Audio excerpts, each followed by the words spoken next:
So you're saying back then they used to measure each other's shorts in order? Correct.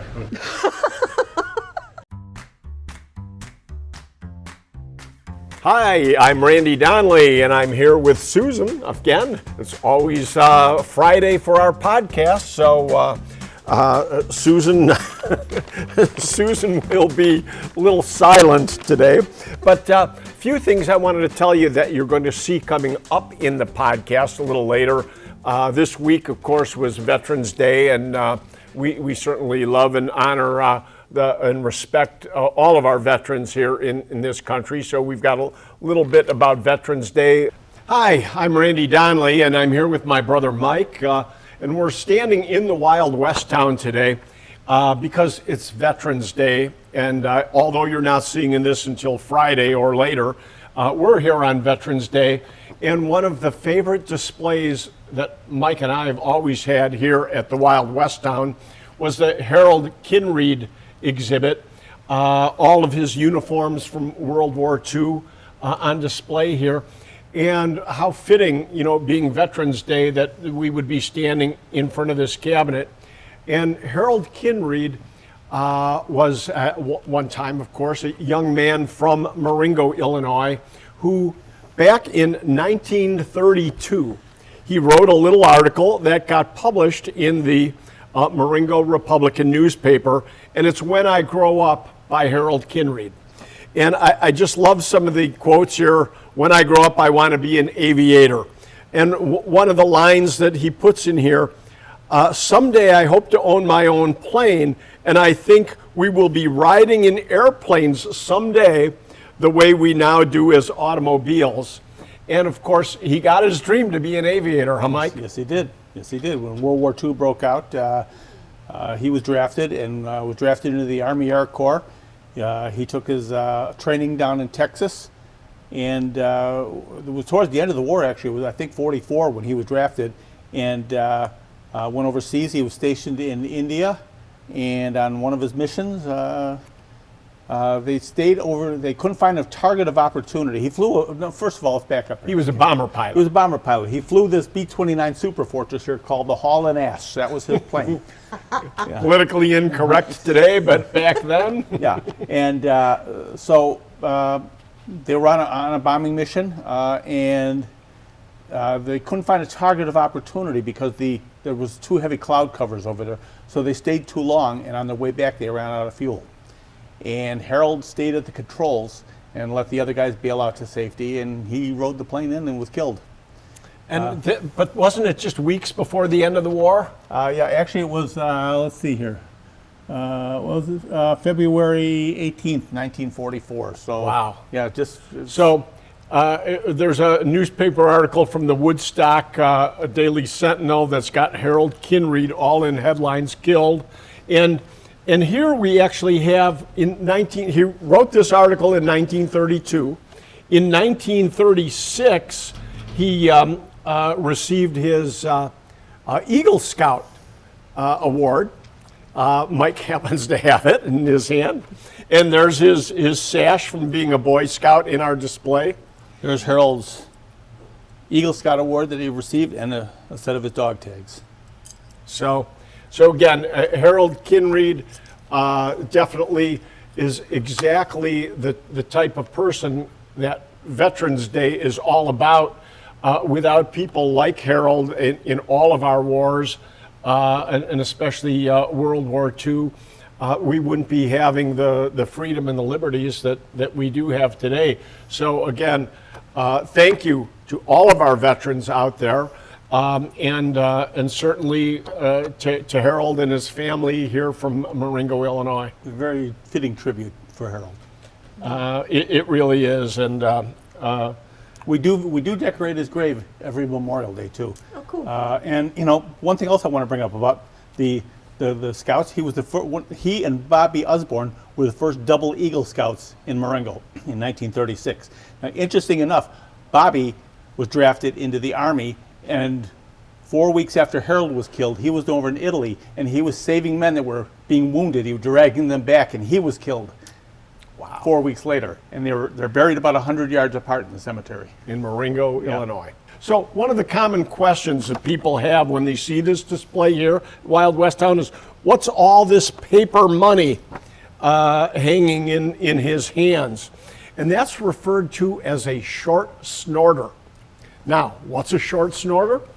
Well, everywhere that a pilot would go into various bars in all the different countries and everywhere they would go, they would receive and add to their short snorter a bill from that area. From whatever country they were in, yeah. And they would tape it together, and then when pilots would get together in a bar, they would all pull out their short snorter, and they'd roll it out, and whoever had the shortest one had to buy a round of drinks. So, so Harold's is pretty long. Yeah. I've seen them longer, but I've seen them a lot shorter too.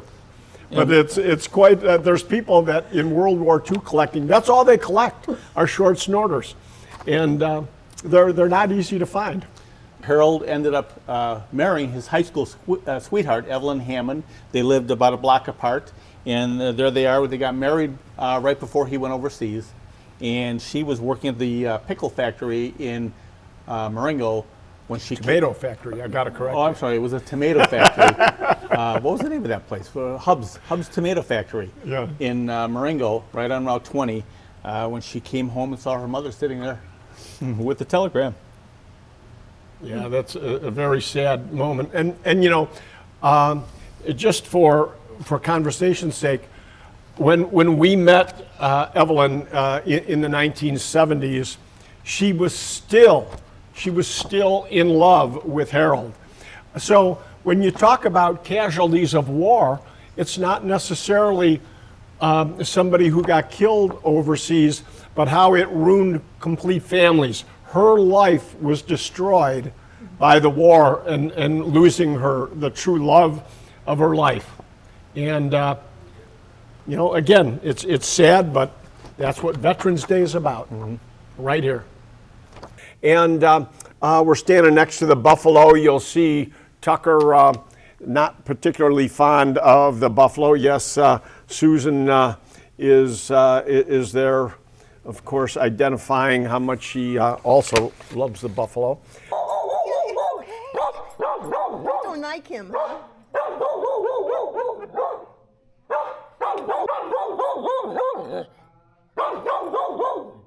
Kill it, Tucker. A few things today that we want to talk about are actually going back to the Wild West town, because the auction we've got coming up, right, Susan? The auction that we've got coming up is all Wild West memorabilia and Native American, much of which came from the Wild West town. Donley's Wild West Town.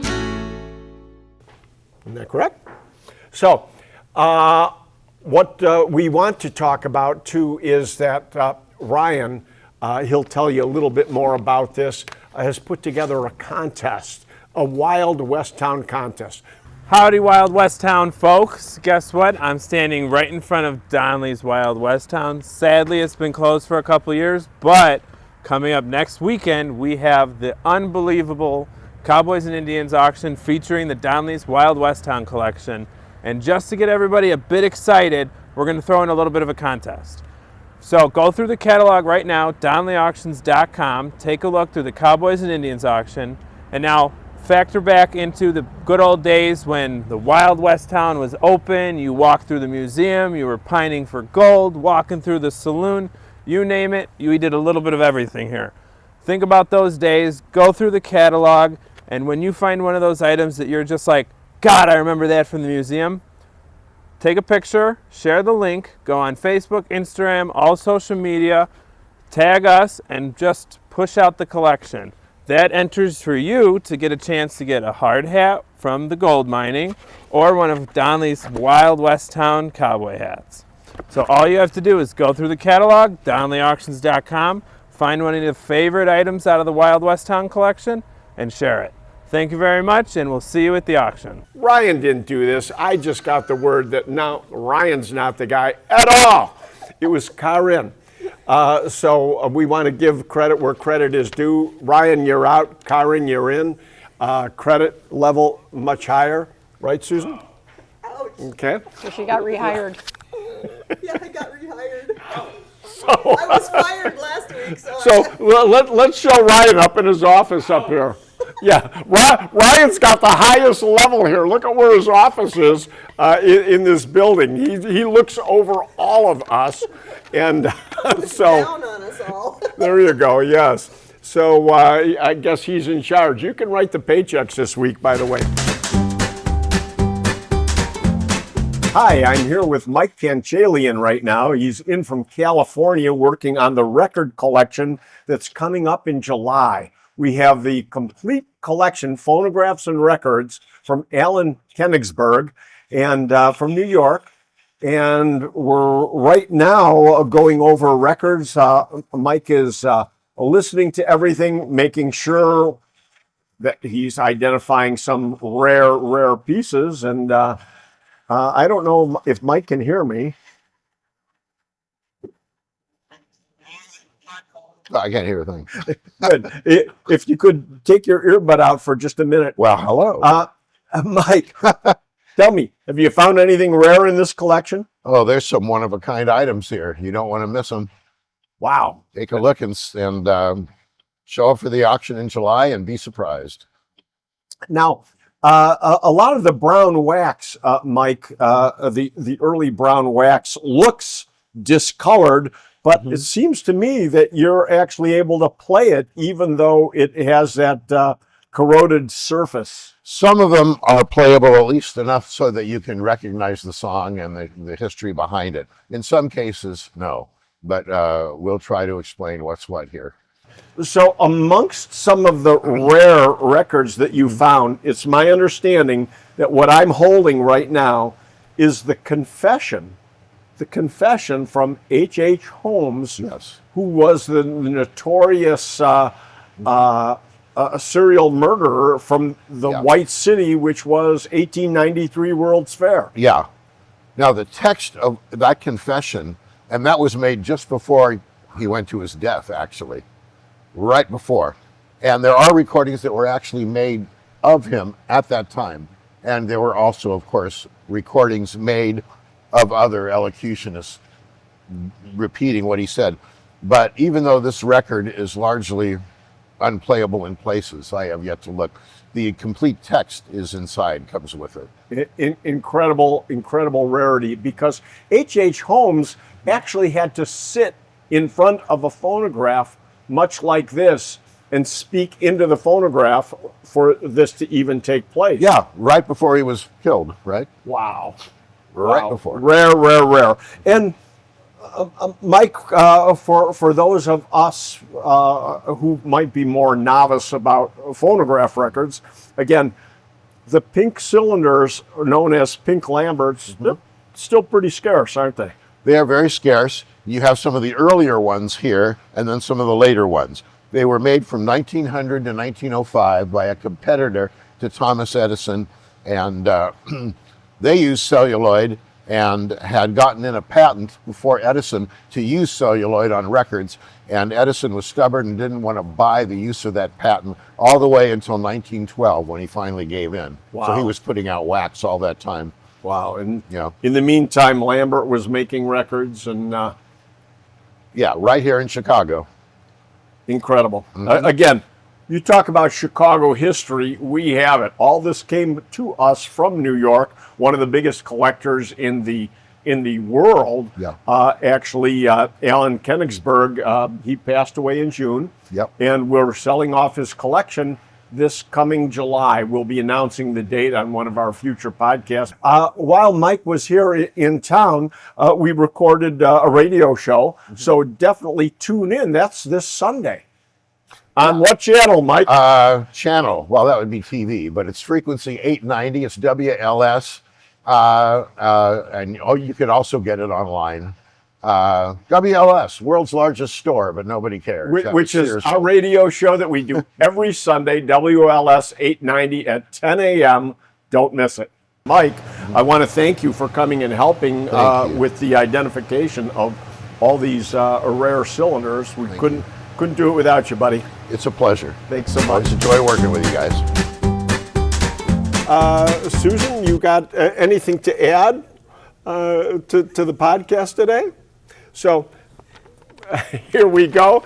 I hope you enjoyed today's podcast. And I do want to thank Becky Obos, our photographer, for standing in for Susan, who's out at a dance contest this weekend. Of course, if there's a dance contest, yes, let's see a little bit. I can't do it. This is as good as Susan is, but she's got the Susan moves down pretty good. So, again, Susan, we all miss you. Everybody will miss you. This will probably be our least viewed podcast because we don't have the real Susan. Let's wait and see. Now, if the viewership goes up, Susan, you're out. Becky, you're in.